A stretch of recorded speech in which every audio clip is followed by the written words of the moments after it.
Gold ಸ್ಮಗ್ಲಿಂಗ್ನಲ್ಲಿ ಜೈಲು ಸೇರಿದ್ದ ರನ್ಯಾ. ಊಟ adjust ಆಗ್ತಾ ಇಲ್ಲ, ನಿದ್ದೆ ಬರ್ತಿಲ್ವಂತೆ. 2ನೇ ದಿನಕ್ಕೆ ಜೈಲಿನಲ್ಲಿ ಸೊರಗಿದ ಗೋಲ್ಡ್ ಲೇಡಿ.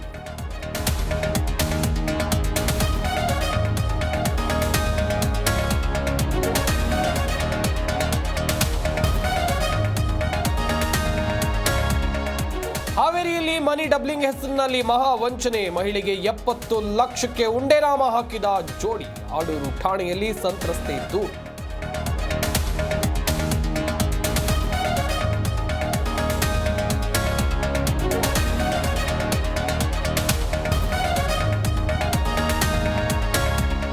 ಸಿಎಂ ಭೇಟಿಯಾದ ಬಿಜೆಪಿ ಜೆಡಿಎಸ್ ಶಾಸಕರು. ಬಜೆಟ್ನಲ್ಲಿ ಕ್ಷೇತ್ರಗಳಿಗೆ ಅನುದಾನ ನೀಡುವಂತೆ ಮನವಿ.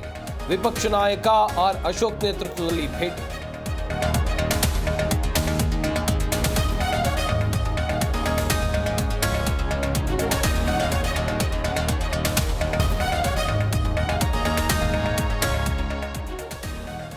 ಕೆಪಿಎಸ್ಸಿ ರೋಗಗ್ರಸ್ತ ಸಂಸ್ಥೆಯಾಗಿ ಬದಲಾಗ್ತಾ ಇದೆ. ಉದ್ಯೋಗಾಕಾಂಕ್ಷಿಗಳ ಭವಿಷ್ಯದ ಜೊತೆ ಚೆಲ್ಲಾಟ. ಪರೀಕ್ಷೆ ಹುದ್ದೆಗಳ ಮರುಪರೀಕ್ಷೆಗೆ ಸಿಟಿ ರವಿ ಆಗ್ರಹ.